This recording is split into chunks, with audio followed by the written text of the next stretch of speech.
আমার মধ্যে অন্যরকম একটা ভাব প্রকাশ হচ্ছে আস্তে আস্তে, নাকি রমজান মাস উপস্থিত হয়েছে, তারাবি আদায় করেছি, পরে উঠতে হবে, সেহরি করতে হবে, রোজা রাখতে হবে। রোজা রেখেছি আলহামদুলিল্লাহ। যখনই সেহরি করার পরে তো রোজার নিয়ত করিলাম, তারপরে কি ফজরের নামাজ আদায় করলাম, তারপরে কি মনের মধ্যে ভাব প্রকাশ হচ্ছে, ভাব উদয় হচ্ছে যে না, সারাটা দিন সমস্ত বুরাই থেকে, খারাপি থেকে দূরে থাকতে হবে, নিজেকে বাঁচিয়ে রাখতে হবে সমস্ত মন্দ কাজ থেকে। মিথ্যা কথা বলা যাবে না। নিজের মনের মধ্যে এই ভাবগুলো প্রকাশ হচ্ছে, মিথ্যা কথা বলা যাবে না। অনেক মিথ্যা বলেছি, আর মিথ্যা বলবো না, রোজা করেছি আলহামদুলিল্লাহ। তারপরে মনের মধ্যে কি আসছে যে না, কাউকে ধোঁকা দেব না, কাউকে ধোঁকা দেব না, প্রতারণা করবো না কারোর সাথে, কারোর সাথে ঝগড়া করবো না, মারামারি করবো না, রাগারাগি করবো না। আমি রোজাদার, আমি রোজা করেছি। জোহর আদায় করলাম, জোহর আদায় করার পর আল্লাহ শুকরিয়া আদায় করলাম যে আল্লাহ দুপুর তো কেটে গেছে, আর একটা বেলা বাকি আছে, এটাও কোন রকমে কেটে যাক, আল্লাহ না যেন কোন রকমের মন্দ কাজ আমার দ্বারা ঘটে যায়, আল্লাহ তুমি আমাকে হেফাজত করো। এইভাবে আমরা কি করলাম, আমরা কোরআন পাঠ করেছি, আমরা আল্লাহর কাছে কেঁদেছি, জিকির করেছি, আসর হয়ে গেল। আসর হওয়ার পরেতে কি করলাম, তারপরেতেই আমরা ইফতারের জন্য ব্যস্ত হয়ে পড়লাম যে না, এবারে আমিও রোজাদার, আমার বাড়িতে আমার মা বোনেরাও রোজা করেছে, এবারে ইফতারের ব্যবস্থা করতে হবে। তাহলে এইভাবে আমরা সারাটা দিন কি করলাম, নিজেকে মন্দ কাজ থেকে হেফাজত করলাম এবং আল্লাহর হুকুমগুলো পালন করলাম। তাহলে আমাকে কে শেখালো এটা? নামাজ শেখালো। তা আল্লাহ পাক সেটাই বলছেন কোরআনের মধ্যে। তাহলে আমাদের এর মধ্যে কোনো দ্বিধা কি রইল আমাদের মনের মধ্যে যে নামাজ আমাকে অন্যায় থেকে দূরে রাখে না? কোন রকমের দ্বিধা রইল না। তবে হ্যাঁ, শর্ত হচ্ছে যে আমি যে কাজটা করব একনিষ্ঠভাবে করব। আলহামদুলিল্লাহ, সারাটা মাস আমরা একনিষ্ঠভাবে আল্লাহর ইবাদত করি, যতটাই করি না কেন একনিষ্ঠভাবে করেছি, করার চেষ্টাও করেছি। আল্লাহ পাক সকলের আমলকে কবুল করুন। এবারে কথা হচ্ছে এইটাই যে রমজান মাস অতিবাহিত হয়ে গেছে, রমজান মাস বিদায় নিয়ে নিয়েছে। আল্লাহ আপনাকে আমাকে হায়াতে রেখেছেন, আমরা হায়াতে আছি, আমরা মুরদান নই, আমরা জীবিত। তো আমরা যে জীবিত, আমরা মুরদান নই, এই পরিচয় কি আগামী দিন আমরা দেব ইনশাআল্লাহ। এবং এই পরিচয় দেবার জন্য কি করতে হবে এবং কি কি থেকে আপনাকে আমাকে দূরে থাকতে হবে, করণীয় কি আর বর্জনীয় কি। করণীয় হচ্ছে যেটা রমজান মাস আমরা করেছি সেটাই যেন আজীবন করে যেতে পারি। বর্জনীয় কি? বর্জনীয় হচ্ছে যেটা রমজান মাসে আমরা যেগুলো থেকে নিজেকে দূরে রেখেছি ওইটাই বর্জনীয়। সারা জীবন যেন ওই সমস্ত অন্যায় থেকে আমি যেন হেফাজত থাকতে পারি,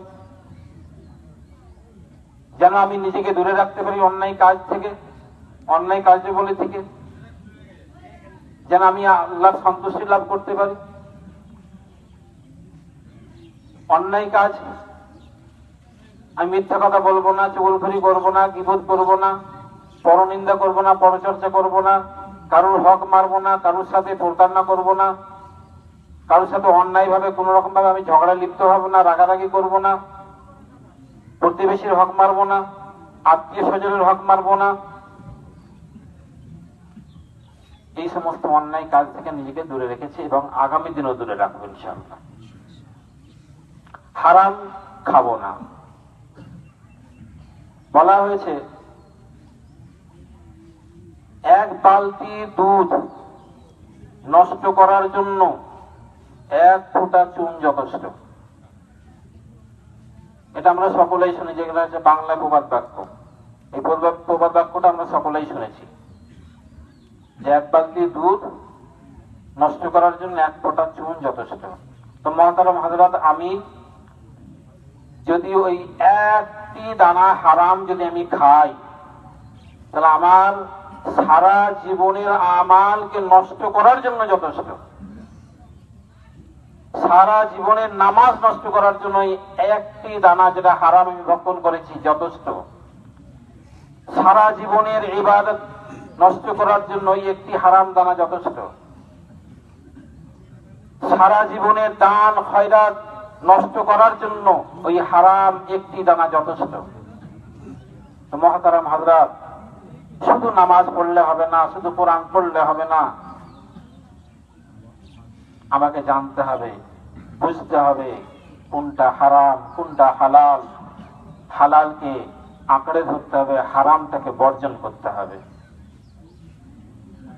হারাম কোনটা আমরা মুখে বলে দিই হারাম, একটা সহজ সরল বাংলা ভাষায় আমরা হারাম বলে দিলাম। এবার হারামটাকে ব্যাখ্যা করা যাক, হারাম কোনটা।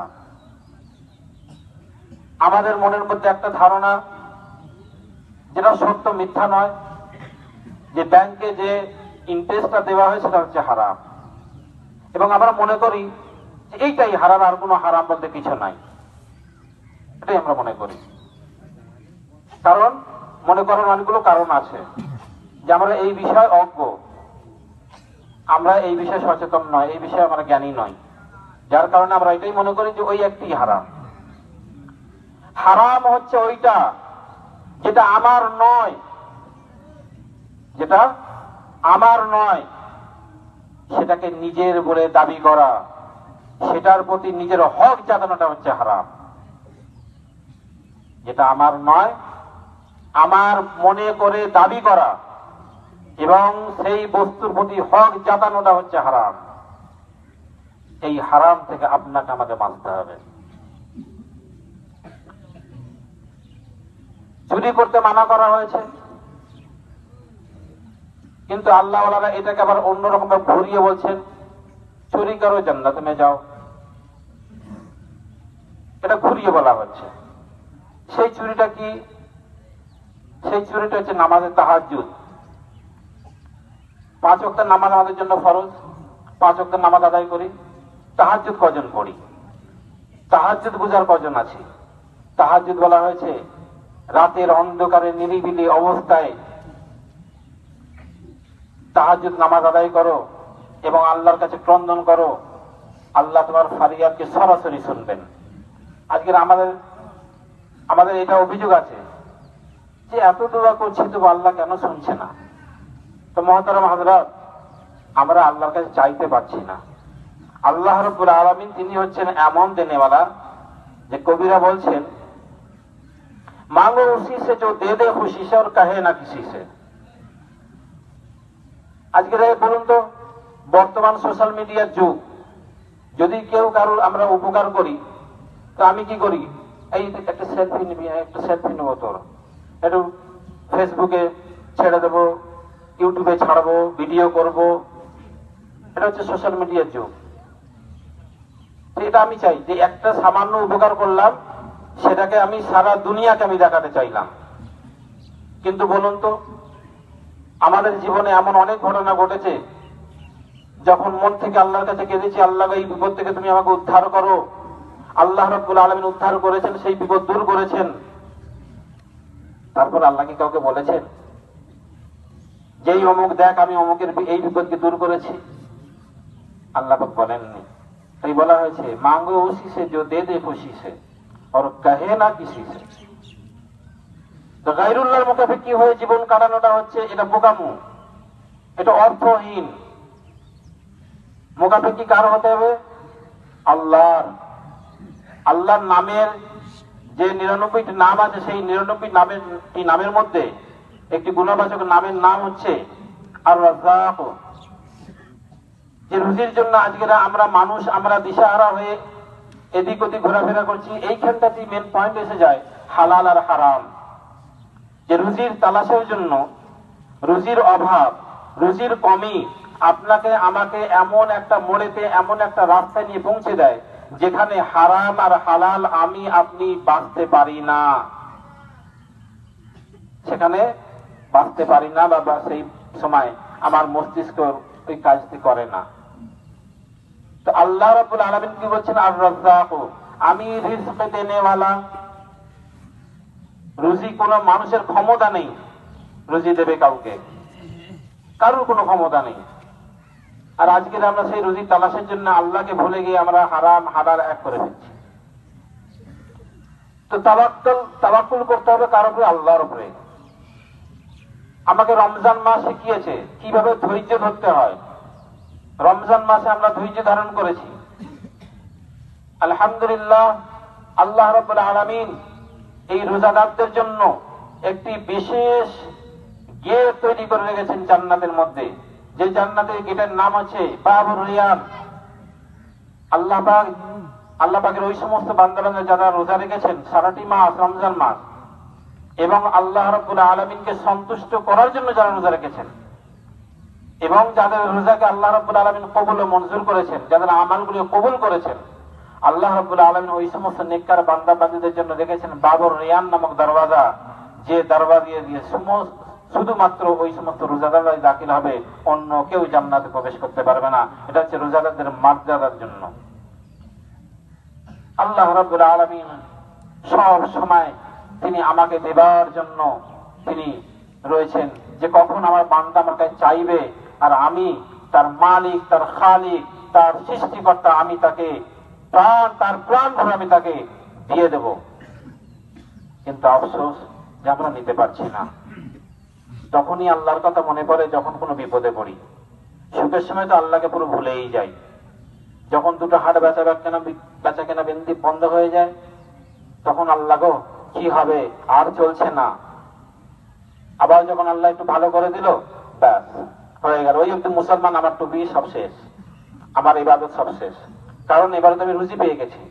হায় রে মুসলমান, এতটুকু ভাবলাম না যে এই রুজি তো আল্লাহ পাক দিয়েছে। আল্লাহ রাব্বুল আলামিন তিনি এমন দেনেওয়ালা।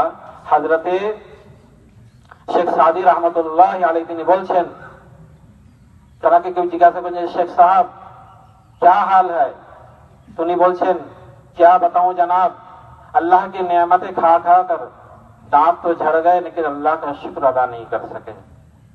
अल्लाह वाला তিনি বলছেন अल्लाह की नेमतें खा खा कर दांत झड़ गए, अल्लाह का शुक्र अदा न कर सके। আল্লাহ ওয়ালা কারা হয়? যারা আল্লাহর ইবাদত করে করে করে করে আল্লাহর নিকটতম স্থানে যারা পৌঁছে যায়, তাদেরকেই বলা হয় আল্লাহ ওয়ালা। সেই আল্লাহ ওয়ালাদের মধ্যে একজন বিশিষ্ট আল্লাহ ওয়ালা, যিনি দরুদ লিখেছেন, তার দরুদ শরীফ খুব বিখ্যাত দরুদ শরীফ,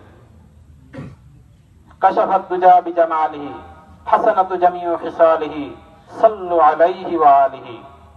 এই দরুদ শরীফ হযরত শেখ সাদি রহমাতুল্লাহ আলাইহি তিনি লিখেছেন, তার কিতাব হচ্ছে গুলিস্তা বস্তার মধ্যে এই দরুদ শরীফটি আছে। তিনি বলছেন এই কথা। আর আমরা এক ওয়াক্ত যদি নামাজ পড়েনি মনে করি ও আর আমাকে ধরে রাখে, এমন অবস্থার মুসলমান আজকের আমি, আপনি, আমরা সকলাই। তো মহতারাম হযরত,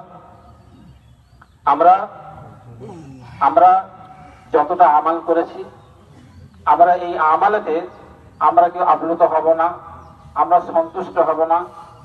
আল্লাহর কাছে ফরিয়াদ করব যে যতটুকু আমাল করেছি আল্লাহ পাক আপনি কবুল করুন।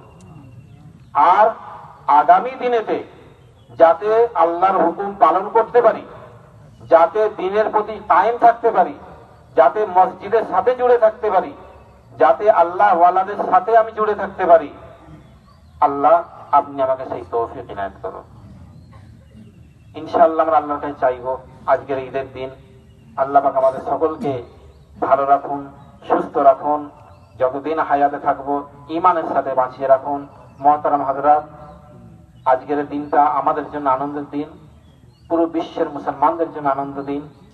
কিন্তু আজকের এই আনন্দের দিনেতেও এমন জায়গা আছে যেখানে ইহুদি নাসারারা মুসলমানদের উপরে অকাত্যভাবে জুলুম করে চলেছে, নিরীহ মুসলমানদেরকে শহীদ করে চলেছে।